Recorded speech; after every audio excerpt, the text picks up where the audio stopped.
একাত্তরের চেতনা ও ২৪-এর আকাঙ্ক্ষায় চিত্রনায়ক ইলিয়াস কাঞ্চনের নেতৃত্বে আত্মপ্রকাশ করেছে নতুন রাজনৈতিক দল জনতা পার্টি বাংলাদেশ। দলটির আহ্বায়ক কমিটির চেয়ারম্যান ইলিয়াস কাঞ্চন আর মহাসচিব বিএনপির সাবেক ভাইস চেয়ারম্যান শওকত মাহমুদ। সকালে রাজধানী হোটেল ইন্টারকন্টিনেন্টালে দলটির আত্মপ্রকাশ অনুষ্ঠান হয়। এ সময় দলের রূপরেখা এবং পরবর্তী পরিকল্পনা সহ বিস্তারিত তুলে ধরেন শওকত মাহমুদ। নাজমুল হুদার রিপোর্ট।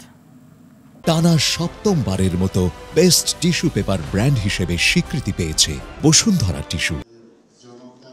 নতুন দলের আত্মপ্রকাশের মধ্য দিয়ে রাজনীতির ময়দানে যাত্রা করলেন ৮০ দশকের জনপ্রিয় চিত্রনায়ক ইলিয়াস কাঞ্চন। জনতা পার্টি বাংলাদেশ নামে দলটির চেয়ারম্যান ইলিয়াস কাঞ্চন, মহাসচিব বিএনপির সাবেক ভাইস চেয়ারম্যান শওকত মাহমুদ এবং নির্বাহী চেয়ারম্যান ও মুখপাত্র হয়েছেন গোলাম সারোয়ার মিলন।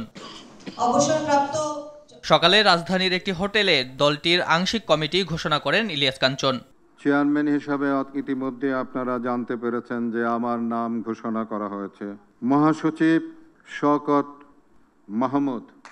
দীর্ঘ ৩২ বছর নিরাপদ সড়কের জন্য আন্দোলন করলেও কোনো সরকারের সহযোগিতা না পাওয়ার কথা জানান ইলিয়াস কাঞ্চন, তাই রাজনীতিতে যুক্ত হয়েছেন তিনি।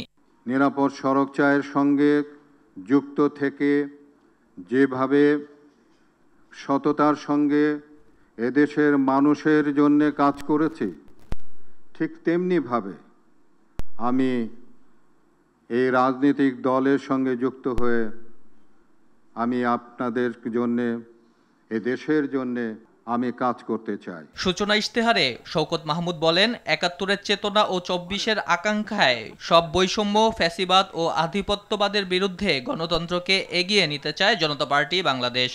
জাতির এই মহেন্দ্রক্ষণে জাতীয় প্রত্যাশায় সকল প্রকার বৈষম্য, ফ্যাসিবাদ, আধিপত্যবাদের বিরুদ্ধে গণতন্ত্রকে এগিয়ে নিতে, জনকল্যাণ, ইনসাফ ও সার্বভৌমত্ব নিশ্চিত করতে এবং গর্বিত জাতীয়তা বোধ দৃঢ়ীকরণ করতে আমরা আজ নতুন দলের আত্মপ্রকাশ ঘোষণা করছি।